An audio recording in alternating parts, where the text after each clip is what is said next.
Bismillahirrahmanirrahim. Assalamualaikum warahmatullahi wabarakatuh. Selamat siang, salam sejahtera untuk kita semua. Semoga kita semua dalam kondisi yang sehat serta dalam lindungan Tuhan Yang Maha Kuasa. Amin.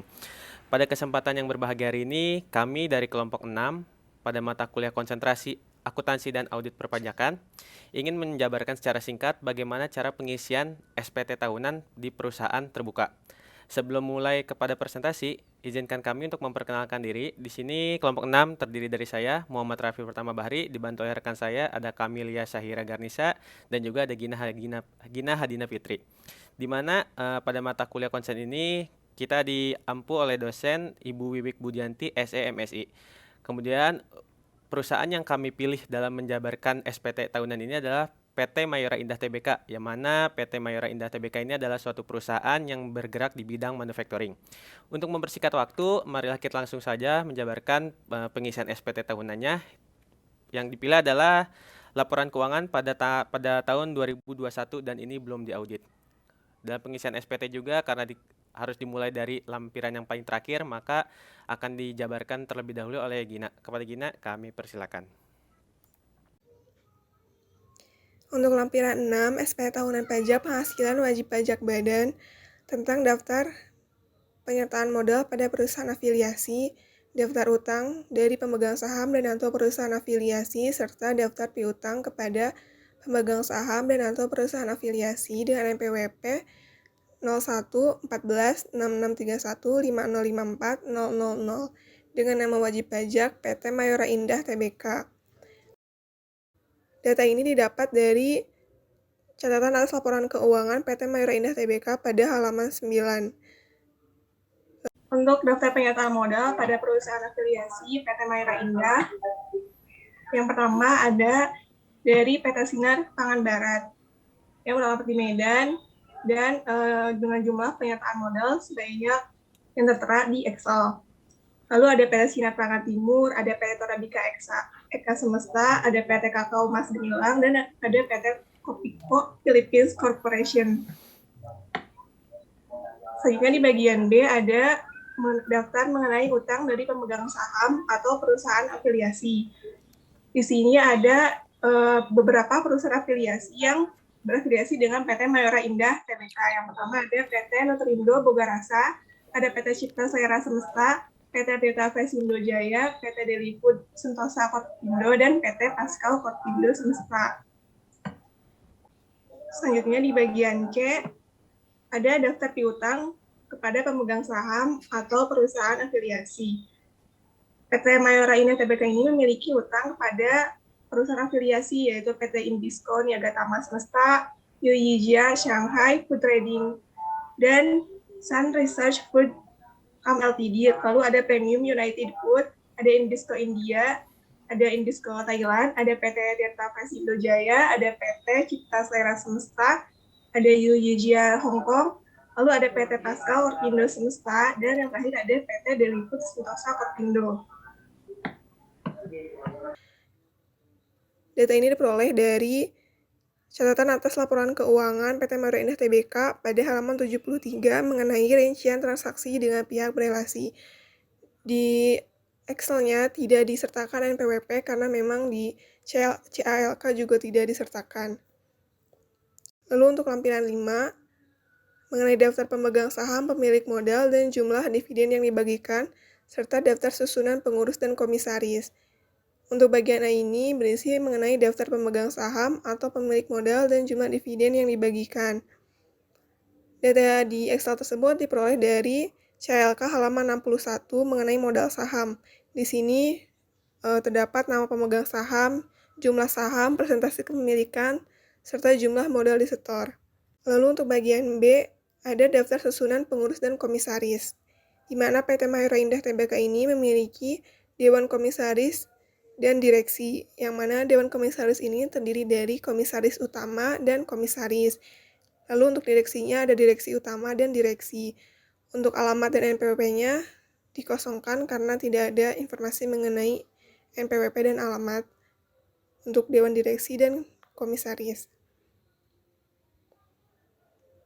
Mohon maaf, di Excel-nya tidak lengkap. Seharusnya yang ditampilkan adalah sesuai dengan CALK yang terdapat di halaman 11 ini. Di sini ada lampiran 4 tentang PPh Final dan penghasilan yang tidak termasuk objek pajak. Di sini ada NPWP-nya 01146631505400 dan nama wajib pajaknya PT Mayora Indah Tbk. Periode pembukanya yaitu 2020 sampai dengan 2021. Di bagian A terdapat PPh Final, ada bunga deposito tabungan dan diskonto SBI atau SBN, bunga diskonto atau obligasi. Yang ketiga, penghasilan penjualan saham yang diperdagangkan di Bursa Efek. Yang keempat, penghasilan penjualan saham milik perusahaan modal Ventura. Yang kelima, penghasilan usaha penyalur atau dealer atau agen produk BBM. Yang keenam, ada penghasilan pengalihan hak atas tanah atau bangunan. Ketujuh, penghasilan persewaan atas tanah atau bangunan dan imbalan jasa konstruksinya ada. Yang kedelapan itu ada imbalan jasa konstruksi. Yang pertama ada pelaksanaan konstruksi, kedua ada perencanaan konstruksi, pengawas konstruksi, dan kesembilan ada perwakilan dagang asing, ke-10 pelayaran atau penerbangan asing, ke-11 pelayaran dalam negeri, ke-12 penilaian kembali aktiva tetap, ke-13 transaksi derivatif yang diperdagangkan di bursa. Dan bagian B yaitu tentang penghasilan yang tidak termasuk objek pajak. Terdapat pertama ada bantuan atau sumbangan, yang kedua hibah, yang ketiga dividen bagian laba dari penyertaan modal para badan usaha di Indonesia pada pasal 4 ayat 3 huruf F Undang-Undang PPh. Yang keempat ada iuran dan penghasilan tertentu yang diterima data pensiun. Yang kelima, bagian laba yang diterima perusahaan modal Ventura dari badan pasangan usaha. Yang keenam, sisa lebih yang diterima atau diperoleh badan atau lembaga nirlaba yang bergerak dalam bidang pendidikan dan atau bidang penelitian dan pengembangan yang telah terdaftar pada instansi yang membidangi yang ditanamkan kembali dalam bentuk sarana dan prasarana kegiatan pendidikan dan atau penelitian dan pengembangan pada pasal 4 ayat 3 huruf M UU PPh. Lalu di sini ada lampiran 3 SPT tahun pajak penghasilan wajib pajak tentang kredit pajak dalam negeri. Di sini angkanya dapat dari CALK dari utang pajak dari sini. Namun yang hanya masuk pasal 22 sebesar Rp273.210.813 dan pasal 23 Rp7.342.178.219, pasal 25 dan pasal 26, dan mendapatkan hasil sekian. Untuk bagian saya sendiri di sini saya akan mengisi untuk lampiran kedua, yaitu perincian harga pokok penjualan, biaya usaha lainnya, dan biaya dari luar usaha secara komersial. Di mana pada perincian di sini yang sudah tertera di Excel ini ada pembelian barang dagang yang didapat dari di sini di laporan keuangan itu terdapat pada poin ke-6 persediaan halaman 41. Nah, untuk pembelian barang dagang ini yang kita masukkan jumlahnya yaitu adalah ada yang ada di sini yaitu sekitar 3.359 miliar sekian. Maka kita masukkanlah ke dalam sini. Kemudian untuk gaji, upah, bonus, gratifikasi, honorarium, THR dan sebagainya, ini kita dapat nominalnya dari poin 26 tentang beban usaha halaman 68. Nah, gaji dari beban penjualan dan juga gaji dari beban umum dan administrasi ini kita tambahkan sehingga didapatlah hasil sebesar 345.705.000.000 sekian. Untuk kemudian yang berikutnya adalah biaya transportasi. Biaya transportasi ini didapat dari perjalanan dinas, yaitu perjalanan dinas dari beban penjualan dan juga ditambahkan dengan perjalanan dinas pada beban umum dan administrasi. Maka didapatlah hasil sebesar 5.782.966.000 sekian. Untuk biaya penyusunan dan amortisasi di sini tidak diketahui, maka dari itu kita tidak dapat mengisinya. Selanjutnya ada biaya sewa. Biaya sewa ini didapat dari sama juga di sini ada sewa dari beban penjualan dan juga ada sewa dari beban umum dan administrasi ditambahkan, maka didapatlah hasil sebesar 40.732.700 sekian.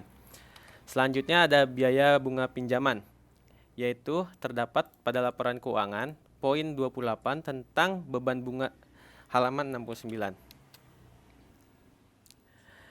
Nah, untuk beban bunga yang kita masukkan yaitu adalah yang di sini sebesar 233 miliar 511 juta sekian. Kita masukkan ke dalam Excel. Untuk biaya sehubungan dengan jasa, biaya piutang tak tertagih dan biaya royalti karena tidak diketahui, maka kita tidak dapat mengisinya. Kemudian di sini ada biaya promosi. Biaya promosi ini didapat dari laporan keuangan, balik lagi kepada poin ke-26 tentang beban usaha dan beban usaha halaman 68. Di sini ada iklan dan promosi sebesar 2.459.726.000 sekian. Kita masukkan lagi kepada Excelnya di sini. Selanjutnya untuk biaya lainnya tidak diisi karena kita tidak diketahui. Kemudian ada persediaan awal. Persediaan awal ini didapat dari LK pada poin 25 tentang beban pokok penjualan halaman 67. Dan kita masukkan adalah persediaan barang dan proses awal dan akhir. Yang awalnya di sini persediaan awal ini ada 599 miliar 5 juta sekian. Kemudian untuk persediaan akhir di sini ada 734 miliar 97 juta sekian. Kemudian dari poin-poin yang sudah diisi barusan kita jumlahkan dari poin 1 sampai dengan poin 12. Kita jumlahkan, namun untuk persediaan akhir itu dikurang, maka didapatlah hasil sebesar 6.309.454 juta sekian. Maka itu adalah hasil untuk lampiran 2 mengenai perincian harga, pokok penjualan, biaya usaha lainnya, dan biaya dari luar usaha secara komersial. Selanjutnya kita akan mengisi untuk lampiran 1, yaitu ada perhitungan penghasilan neto fiskal, di mana untuk peredaran usaha yang di 1A ini didapat dari laporan laba rugi pada laporan keuangannya halaman 6. Nah, di sini sudah diketahui, oke. Dari poin-poin yang di sini kita masukkan ke dalam Excel. Untuk peredaran usaha sebesar 19.887.755 sekian. Kemudian untuk beban penjualannya kita isi lagi yang di sini, beban pokok penjualan kita masukkan ke dalam Excel. Kemudian untuk biaya usaha lainnya ini didapat dari beban usaha lain-lain bersih. Selanjutnya untuk poin D, penghasilan neto dari usaha, di sini sudah diketahui A1A dikurangi 1B dikurangi 1C. Maka poin di sini kita kurangkan sampai didapatlah hasil 1.441.960.000 sekian. Untuk poin E-nya, penghasilan dari luar usaha ini kita tidak dapat diketahui, maka dikosongkan saja. Kemudian ini biaya dari luar usaha sebesar 139 juta. Ini dapat dari sini beban lain-lain bersihnya. Maaf, untuk beban lain-lain bersih ternyata ini masuk ke dalam biaya dari luar usaha. Kemudian untuk penghasilan neto di poin G ini sudah diketahui juga kan cara perhitungannya, 1E dikurangi 1F. Maka 1E dikurangi 1F didapatlah hasil sekian. Kemudian untuk poin H, jumlah 1D ditambah dengan 1G. 1D yang ini ditambah dengan 1F. Maka didapatlah hasil 1.302.236.000 sekian. Lanjut kepada poin kedua, yaitu adalah penghasilan neto komersil di luar negeri.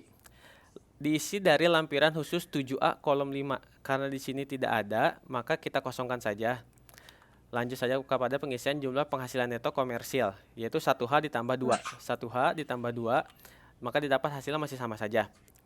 Untuk poin keempat, di sini ada penghasilan yang dikenakan PPh final yang tidak termasuk objek pajak. Karena kita masih belum bisa memahaminya, maka kita kosongkan terlebih dahulu. Sama seperti untuk poin kelima, penyesuaian fiskal positif. Setiap poinnya kita kosongkan terlebih dahulu. Tetapi untuk poin F di sini ada pajak penghasilan. Pajak penghasilan di sini kita dapat dari poin 15 tentang hutang pajak halaman 15.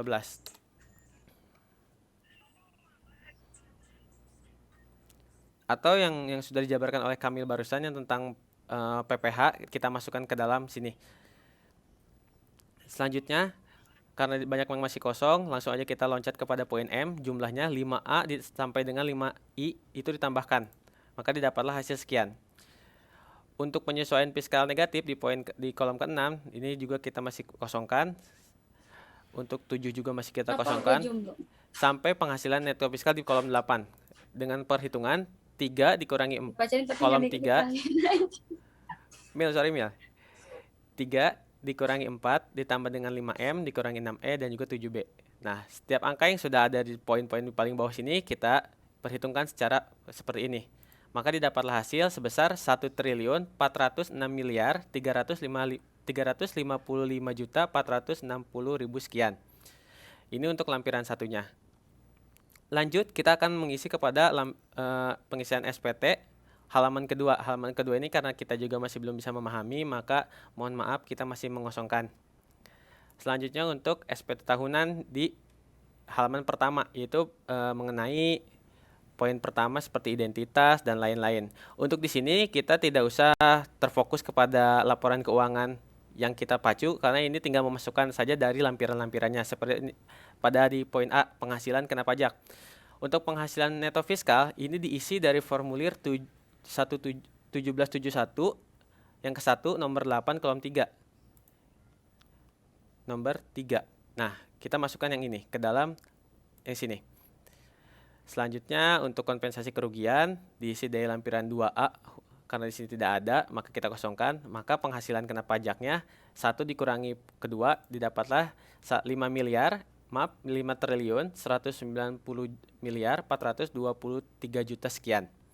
Selanjutnya untuk PPh terutang. PPh terutang karena ini badan, kita silang aja ini untuk yang A. Maka dari itu kita tinggal kalikan.